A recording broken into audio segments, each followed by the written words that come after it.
La série Netflix « Amy Bradley a disparu » raconte les événements entourant la disparition, toujours non résolue, d'Amy Bradley.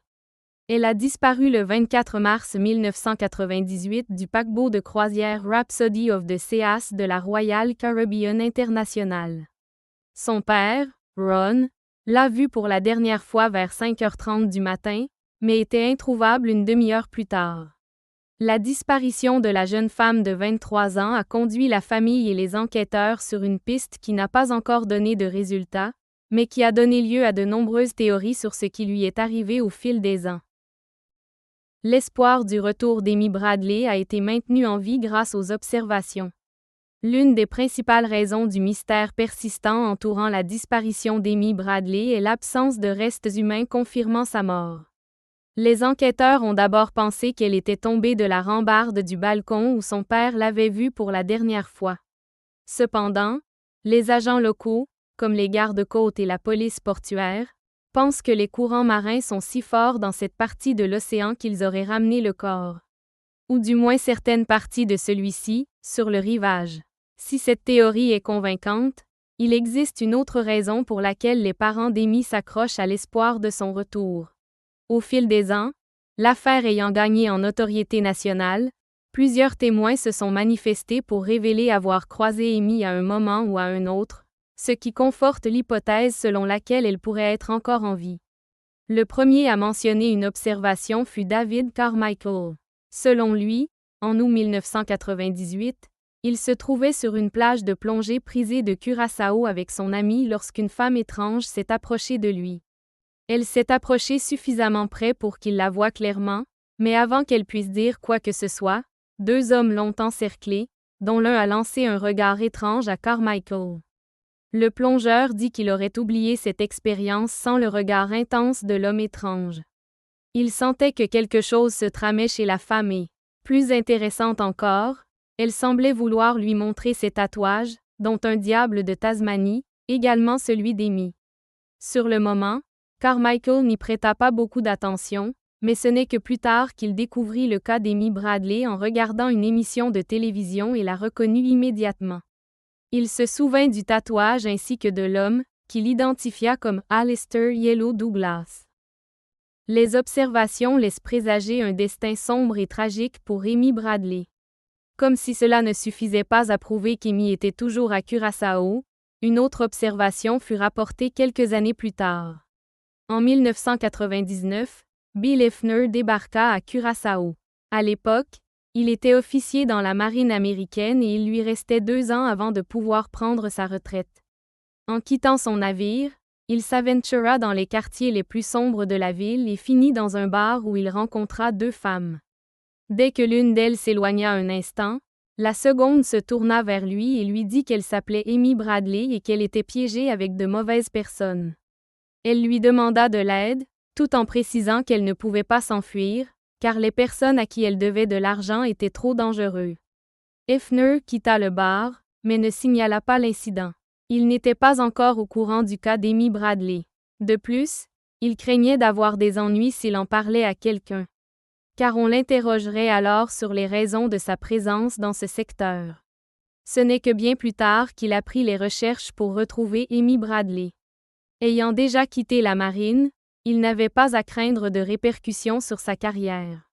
Il révéla donc l'information, mais cela resta lettre morte, le bar ayant disparu depuis longtemps. Une autre observation majeure aurait eu lieu en 2005.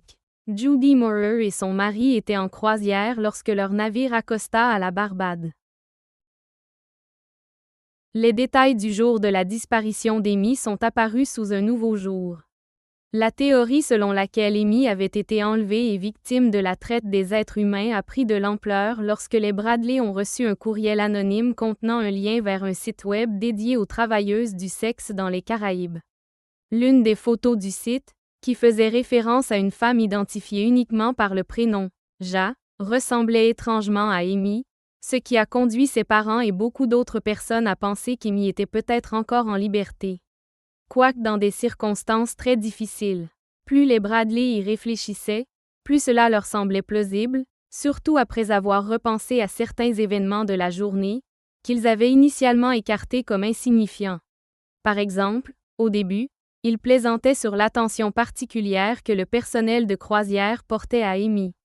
Mais avec le recul, cela leur semblait un peu étrange. Un jour, un serveur leur a proposé de se joindre à lui et à ses amis dans un club à terre. Une idée qu'Amy a immédiatement rejetée. Il y a aussi le cas d'un homme étrange qu'Eva a remarqué, tapi dans l'ombre, observant sa fille. Plus tard, lorsque la famille a tenté de récupérer les photos auprès du photographe, elle a découvert qu'elles avaient été volées. L'identité du voleur n'a jamais été révélée, et cela ne semblait pas grand-chose sur le moment, mais des années plus tard, en y réfléchissant, les Bradley ont acquis la conviction que leur fille avait été marquée par les méchants et avait été enlevée. Ce sont ces agissements qui ont entretenu leur espoir, mais le désespoir de récupérer leur fille a également conduit les Bradley à faire confiance à des personnes US par un homme qui se faisait passer pour un ancien Navy SEAL et leur a promis de leur ramener leur fille à tout prix. Il leur a extorqué des centaines de milliers de dollars avant que sa fraude ne soit découverte et punie par les autorités. Pourtant, cette escroquerie et d'autres tentatives d'escroquerie n'ont pas entamé l'espoir de la famille Bradley de retrouver leur fille. Le FBI a maintenu l'enquête ouverte, offrant une récompense pouvant atteindre 25 000 $ pour toute information susceptible de ramener Amy. La famille a également offert une récompense considérable. Il existe également un site web dédié à l'affaire, créé par Anthony Willis, un passionné de faits divers qui s'y est particulièrement intéressé et y a compilé toutes les informations nécessaires. Willis a également utilisé les données du site web pour déterminer que, lors des fêtes et des anniversaires, le site reçoit un trafic important provenant des adresses IP de la Barbade. Cela a conduit la famille et plusieurs autres personnes à penser qu'il s'agit d'Amy qui prend des nouvelles de sa famille, au moment où elle lui manque probablement le plus, ou que quelqu'un surveille la famille et l'enquête en cours pour s'assurer qu'il ne soit pas arrêté. Le problème est que, malgré la connaissance des adresses IP, les autorités n'ont aucune base légale pour enquêter sur elles et déterminer la provenance du trafic. Amy Bradley n'est peut-être plus en vie aujourd'hui. Sans corps et avec 3 observations, il semble quasiment confirmé qu'Amy Bradley a été victime de trafic d'êtres humains et de prostitution. Tant qu'elle est en vie, il est possible qu'elle revienne un jour chez elle. Si tout le monde souhaite le retour sain et sauf d'Amy, une autre possibilité, moins prometteuse, existe. Compte tenu de tout ce qui a été révélé sur l'affaire jusqu'à présent et des années écoulées depuis sa disparition, il est fort probable qu'elle soit décédée. Elle avait 23 ans lors de sa disparition, et si elle a été enlevée et jetée dans le monde obscur du trafic, force est de constater que ce monde est trop brutal pour qu'on puisse y survivre pendant près de 3 décennies.